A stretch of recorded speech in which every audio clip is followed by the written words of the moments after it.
Good evening, everybody. I welcome all of you on in this 17th World Education Summit on the day three, and in a very important and interesting session with a very interesting speaker, Mr. Sandesh Nayak, who is an IS officer and who is Commissioner of College Education in Government of Rajasthan, and we'll be discussing with him about the his experiences, his ideas in higher education, and the innovations and initiatives he has taken or planning to take, and how he envisions college education ecosystem in Rajasthan. And I would just like to inform you that thousands of delegates are watching live on a 3D platform of Elets Technomedia, which is called Avatar. And all the audience, I can see they have started pitching in on the 3D platform.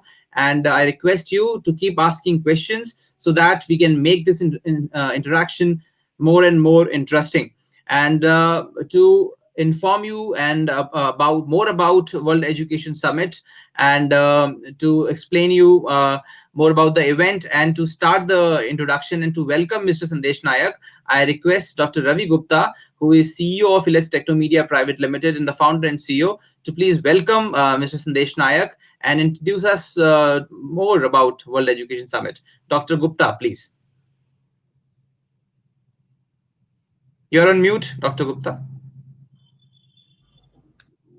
Sorry. Welcome everyone.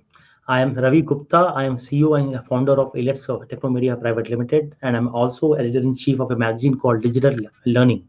So Digital Learning magazine started in the year 2005 with a vision of creating awareness about ICT in education.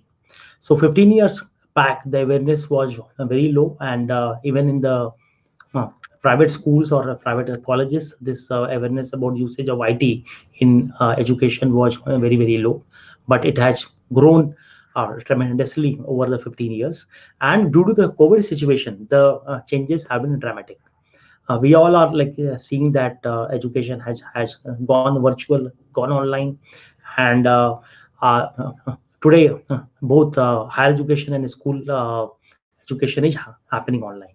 And in this background, we have the pleasure of hosting Shri Sandesh Nayak ji, who is the person who is dealing with the policies and shaping the policies in the government of Rajasthan in terms of college education and technical education, and also in the higher education sector. So, welcome Sandesh ji. Thanks for joining us. And we are going to have this conversation with you regarding your experiences, your interaction with the education sector, and you have been in the IAS for a long time now, and you have been posted in various districts of Rajasthan. You would have seen the state of both school education and higher education very closely across the various districts of Rajasthan. So we are going to ask you that how are you seeing the changes which are coming in due to the COVID situation in the college education sector, your perspective, and how is you see that IT is like helping in shaping up the vision of college education and higher education in Rajasthan. Sandesh ji, over to you. Thank you. Good afternoon, all. Thank you, Dr. Gupta ji. Thank you, Karthik, for inviting me. Especially when you ask this particular question, what is the difference that we have actually seen during my time? Like, I did my 10th standard board examination in 2001 and 12th in 2003, and I finished my engineering in 2007. The changes, of course, in terms of in the use of technology. Like, first, we came to know about the computers in '99 or in 2000, and the use of computer. Like, for example, during my engineering, I remember, like, purchasing a computer and having a 1 GB hard disk was a big thing. And it was like, somebody who is having a lot of money would buy computer with computer having a storage of 1 GB, and we would celebrate that guy is that computer is very powerful. And now we have a small pen drive which comes in terabytes, maybe in a small the storage space. Storage is not an issue. So a lot of changes has happened. The first internet which I got was the Wi-Fi connection which I got had a big a antenna installed in my home. Now a small modem, small this like geo modem or atom modem will help you to get a fast internet. So of course there is a lot of changes, but of the change, sometime I feel that we were more focused on the academic work. We were given more training on the behavioral aspect of the education. We were not only focused on, there was less diversion. We would focus on more on the reading the books or a newspaper, or getting better at our the way of communication, or a language skills, or in terms of the behavioral aspect. So there is a lot of change.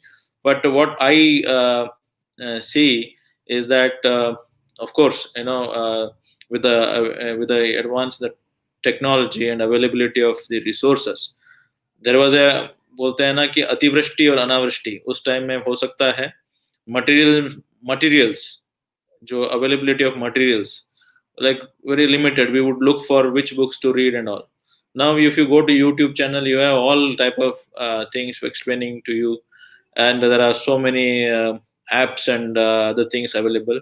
Sometimes it appears that whether the education system is actually relevant, our teaching methods are relevant to this time, because it is completely changed.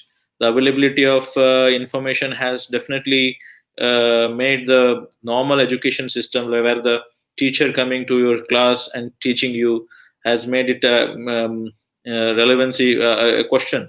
Say now, when we don't have the classes going on, still some people are pursuing their education through online classes.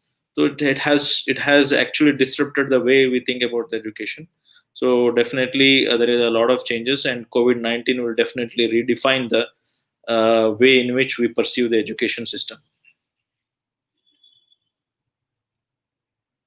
So, requesting you to talk about that government colleges and government technical institutions, how are they handling this massive change in teaching and learning, and when all the students are like sitting home, and the teachers are also sitting home. So how is the education system in your state responding to this situation? If you can talk about it, Sandesh. Yeah.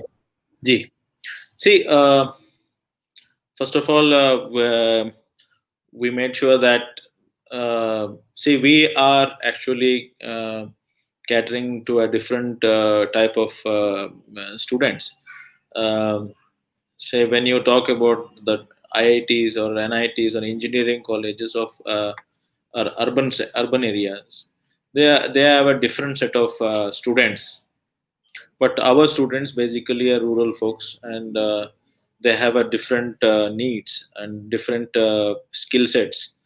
So we actually face this problem of online education, online system of educations.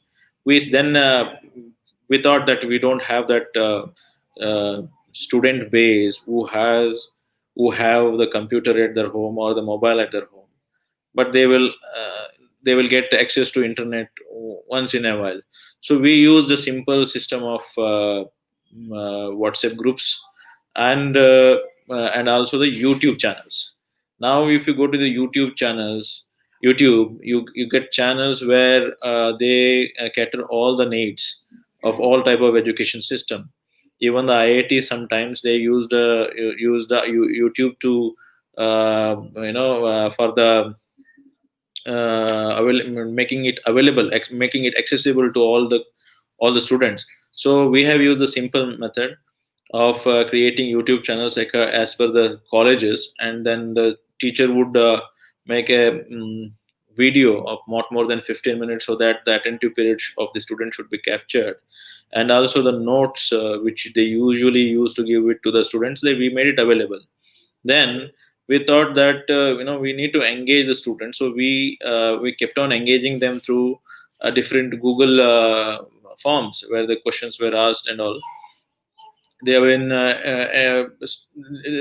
we found that there definitely there is a gap of digital divide between students and also with us with our faculty members, but largely our faculty members, teachers, assistant professor, associate professor coped with that, and they have created excellent videos. Now we have a this COVID-19 allowed us to have a digital library of our own, where we can always cater the gap of availability of materials. And uh, see, this is a very challenging times. There are some people who might have not connected with our education the way we wanted to give, but still the goal was to make it available. So the YouTube channels, the freely available systems like YouTube, Google, we made use of it. So I think in a way we try to cater the needs, because the WebEx or other kind of system is not largely possible in a rural based the youths. So we cater in that way. And there is a big discussion about digital divide in education.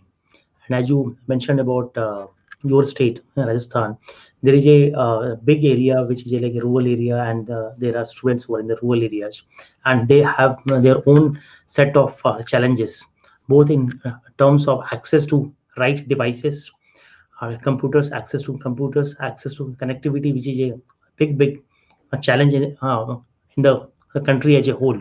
So, how are you seeing that in these times of digital divide, where the difference between the haves and the have-nots has increased in the digital space? There are places where the connectivity is very good. Students have all the access to the laptops and computers, but there are places like which are deprived. So it's a as a government organization, it's a huge challenge to address this issue. So what is the vision of the government in like dealing with situations like this? See, see, necessity is a mother of innovation. That's what they say. So we wanted to bring the digital India in digital India, where everybody uses the computer, laptops, or access the system. So this COVID-19 had made no other alternative. There is what we call TINA factor. There is no alternatives. So you have to use the computer and the you have to somehow find a way. Now though that initially that kind of issue was there even among the teachers and also with the students. I think when the necessity comes, they have to use that thing. And what I found most interesting is the connection between the teachers and the students. So they are connected in a informal way, so they share their notes, they explain them through mobile, or in general what we thought in future is that just the way we share the books, like usually we have a book book clubs, or where we share the books, like old student give the books to the new students, or the rich gives to the poor, some sort of like that. We thought we will initiate the process of sharing of laptops, maybe used laptops, or maybe used mobiles. So, the rich usually have the one or two mobiles which they don't know how to use it. So they can give it to our colleges, where we can supply it to our students where there is a need. So that is one thing that we have come up with, where we will ask to do the crowdsourcing, where we can give the mobiles to our students, and we can also come up with a CSR funding, where the mobile, which is not more than 6,000, 7,000 rupees, can be given to poor students.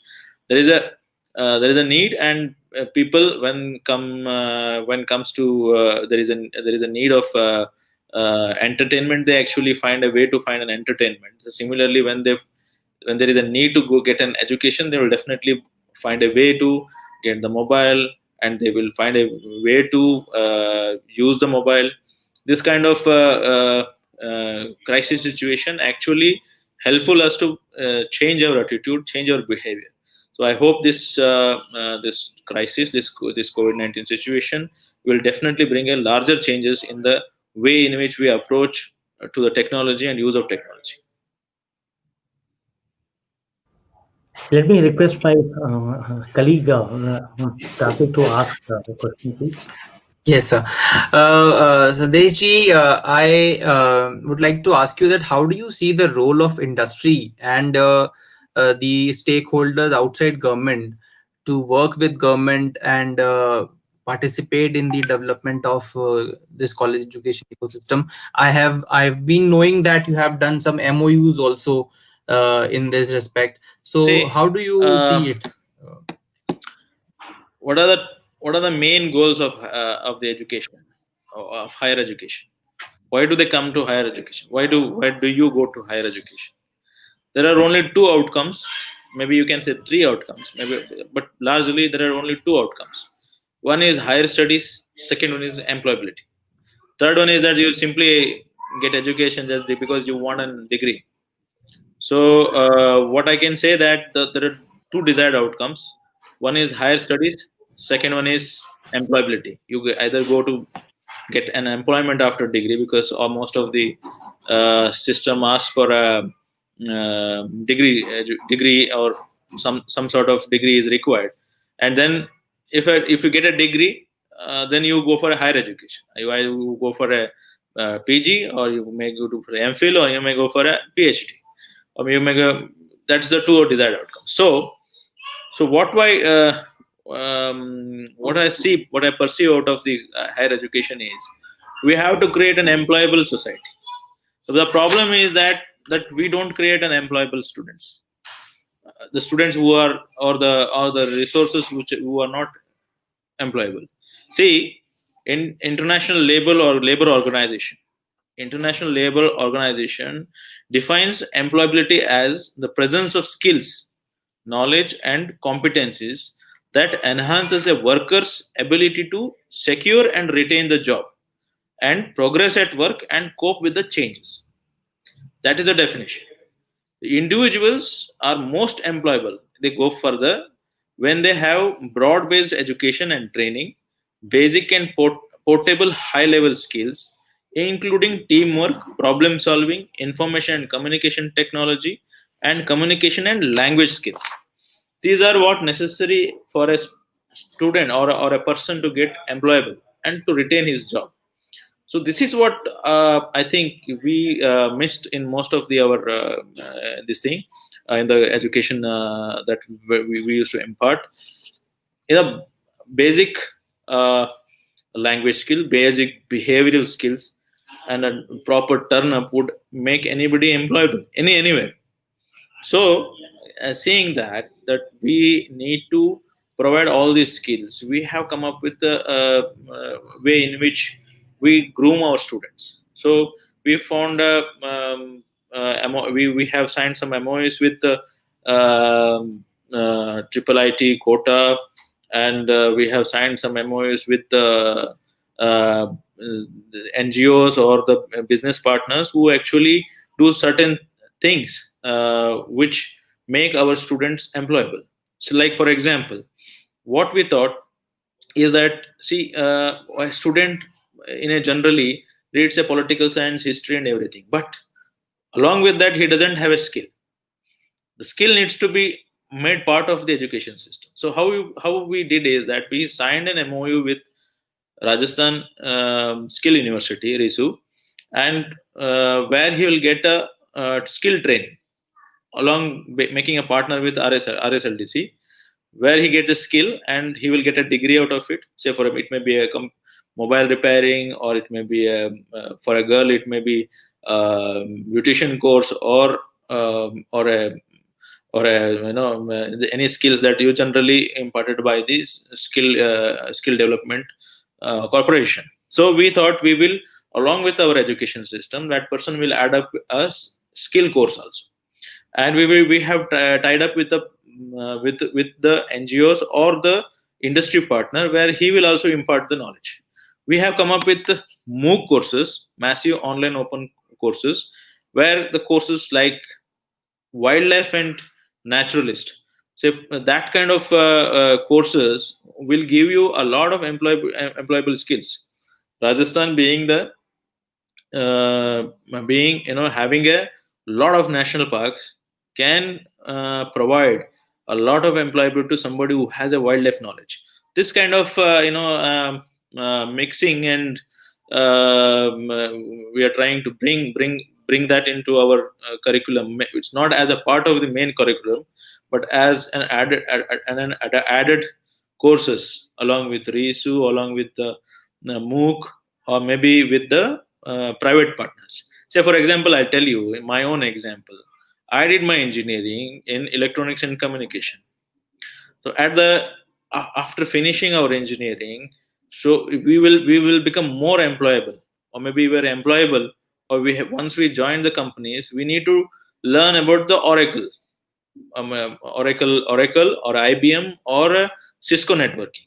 So even the Cisco and the IBM or the Oracle gives a certification course. If somebody who has done a certification course is more employable compared to somebody doing an engineering in any of the NITs or any of the better engineering colleges, because our education system only caters to the basic needs, or maybe we don't go for an skill based training. So somebody who has got a certification course from these industries is more employable compared to the somebody who has done only education from many engineering colleges. So that's the concept that we have tried to induct into our college education system. And hopefully, this will bring more skills into this skill sets into the curriculum of the student, or in the regular courses of the students. This is the focus that we have tried to bring. Right. So good to know that you are also working in tandem with the Skill University and the Skill Department of the state. But I would also like to ask you that generally, most of the general education colleges come under your department, and most of these students are always interested in competitive exams like civil services and different types of competitive exams. Is there any plan to handhold them to better prepare for these exams? True, Karthik, that though we are considered as a general college administration, but we largely cater the more than 5 lakh students. You compare to any university in Rajasthan, we have more than 26 universities. Like was any one of our college, say for example, Government College Ajmer, or Government College Churu, or Government College MSJ College Bharatpur, they cater, a single college caters more than 10,000 students. So we are the, like, that's the we in any way we can be bigger than any universities. As you said, the students who come to our colleges, they need a hand holding, they need some kind of advice. In the last year, we have come up with Pratyogita Dakshata program, where our college lecturers, they actually gave training to our students.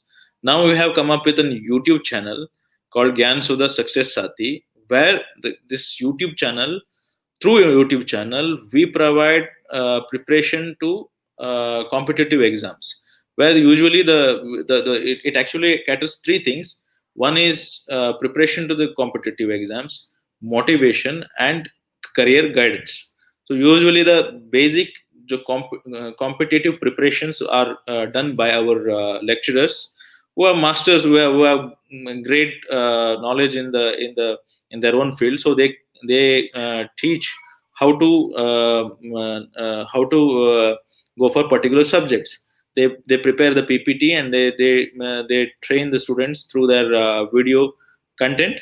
And if one who follows our YouTube channel will get lectures on the or the coaching in the subjects, so he can easily prepare for competitive exams. Also, we have a lot of guidance through interview or through other methods where they can go for a career guidance. So this is how we have come up with the this concept of youth motivation and career guidance. Before I request Dr. Ravi Gupta to ask the questions, I have one more question on a very interesting fact. Recently, I read that girls have outnumbered boys in the online admissions this year in colleges of Rajasthan. Is it a correct fact, and how do you see it? See, this is contrary to usually people think that this COVID-19 situation has made girl student to leave the colleges, but it is not true. The girls have outnumbered in their admission, because the most of our admission happens through through the ranking system, like the 12th marks. So mostly that's the reason. And we have increased compared to last year. This year 20,000 more students have applied to our colleges. 20,000 more colleges, more students have applied to admitted in our colleges. And usually, but the trend is seen that the most of the students are opting arts as their general general course they have selected. Less interest in commerce and science. Reasons unknown, but there is definitely girl students have the now. Earlier, the education is a limited thing. Higher education was not for the girls or something like that. But now, students, of course, they select higher education system. Now it has become one of the basic criteria to have a degree, or a minimum a degree to as a part of their education system. Like earlier, they used to say that we will have only 10th standard or 12th standard. Now everybody opts for a degree. Right. So, Dr. Ravi Gupta, you have some questions? Yeah, sure. What I want to ask is that, as you mentioned about the huge number of students under this system of colleges in Rajasthan, and as you mentioned a number like 5 lakh students, and it is a huge number. And you also mentioned that they are mostly opting for arts subject. Now, how do you see that there is a huge question about employability, and as you mentioned about that there are ways to make them employable by appearing for competitive exams, and people will be doing that. But you also mentioned about giving them skills, like adding skills, so that they are able to look at options beyond government jobs. So and you also have mentioned about your collaboration with the skill department. So if you can give some idea about how the government like thinking about increasing employability or beyond the government jobs in the government colleges, the students who are passing out of government colleges. Sandesh. Ji. This is a this requires a behavioral change, because even when it comes to government jobs, like you can say that there's a limited scope in and limited number in which you can employ the students, employ the people for in the government jobs. Usually people pursue government job as a most secure job. That's why they try to come for the government sector. But there is not much option in the government sector, because there is a limited scope. Any as any employer, it's a model employer, but any employer, there's a limited scope. So one has to employ in various means. So uh, just for an example, I told you, a naturalist or a wildlife expert. There's a huge demand for wildlife expert, because one, we have many nature parks, national parks, and wildlife reserves. In every, I think, in mostly every district have one. Like in Jaipur, you have Jalana, Jamoramgarh. You can go for Bharatpur National Park, Ranthambore National Park. If the students, they come to know about the type of birds, type of animals, type of flora and fauna, and the knowledge acquired through understanding these biodiversities, they can definitely get an employment in tourism sector, or in the wildlife sector, or in many of the bigger infrastructure companies definitely will employ them in getting in a consultant, because environment has become a part of the bigger industry, or in clearances and all. So the employability comes through knowledge. In future, definitely, the market will provide, will definitely find better person, will try to find a better person who has a more knowledge, more skills in terms of what they can do. That's an important part, because say suppose if I have a bike, if I have a bike and I have a problem with my bike, I won't try to fix it, because I'm not trained, or maybe it is not in my mind to repair the bike, because we have never been allowed, never been made to look into that aspect. So that's when it comes to doing with our hands, we become very we don't do it. So that's the problem. We call somebody for help. So that's the part of our education system, that where we don't train our students to do anything through their hands. We only test through their knowledge through paper, or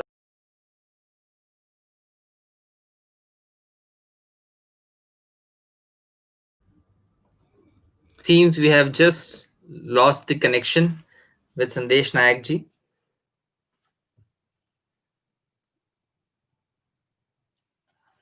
Okay, we'll wait if he joins us. Otherwise,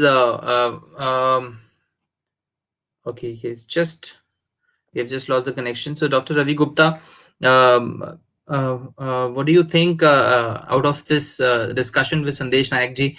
How do you summarize his vision, and how do you look at it? You're on mute, Dr. Gupta. Sorry. So Rajasthan is a big state, and like any other big state of the country, there is a huge opportunity for education. Yes, Sandeshi, yes, welcome. sorry, something has happened. Anything. So we have to bring employability. If you want to make students employable, that behavioral change needs to be brought into the mindset of the students. That government job is not the only option. You need to have a constant upgradation of skills in terms of skill sets, communication, in terms of ICT knowledge, and everything, and whatever is available in the locally. So that should be the goal of our education system, and that's what we are trying to achieve through our different approaches in the college education system. I think we can end end this conversation here. Karthik, if you have Yeah. any other questions in mind, you can ask.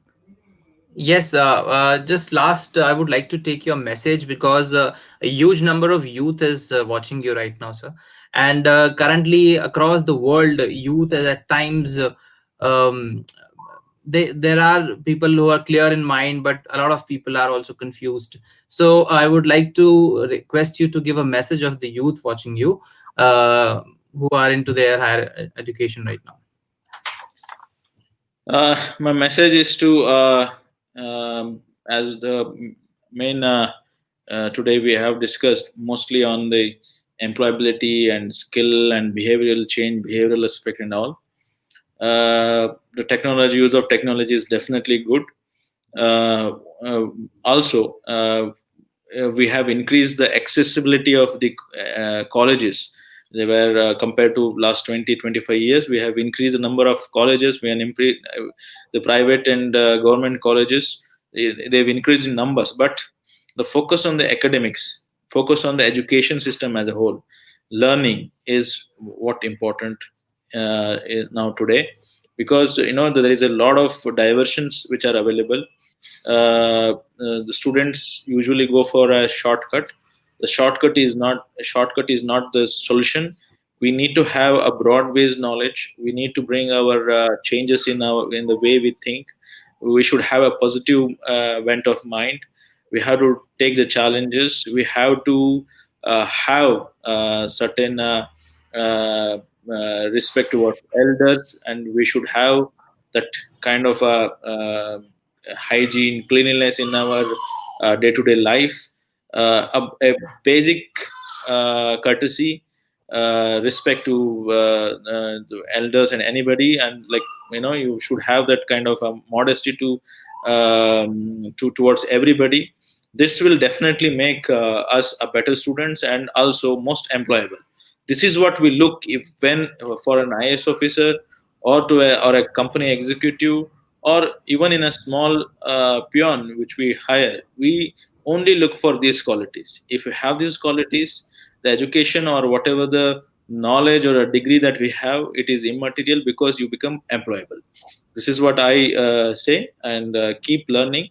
You should not lose the our interest in gaining knowledge at any point of time. Sandeshi, thanks for highlighting these very important basic areas which are needed for any educated youth. And I would also like to inform you that at this World Education Summit, we have more than 100 speakers, eminent speakers from not only India, but also outside India, experts who are speaking here. And this is the third day of the program. And tonight we have some of the experts joining us from USA, from University of Denver, MIT, and Harvard also. And there is a 2-day program more. So I may request that since you have mentioned that there are lots of colleges around the Rajasthan who are a part of your department, if information can go to them about this event, they can attend it virtually, and it may be of help to them. It may be of use to them. So that's my request, and I wish to thank you for joining us in this session. This was very, very enriching, enlightening, and thank you for this, Sandesh. Thank you. Good day. I'll do my part. Sure. Thank you so much, sir. Thank you. Okay.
युवाओं की IT energy के माध्यम से अपना एक रुतबा खड़ा किया है और भारत इसके बात के लिए गर्व कर सकता है। दुनिया में हम आंख में आंख लगा करके बात कर सकते हैं। और ये मेरा साथ मैं हमेशा कहता आया हूं, IT plus IT is equal to IT. Information technology plus Indian talent is equal to India tomorrow.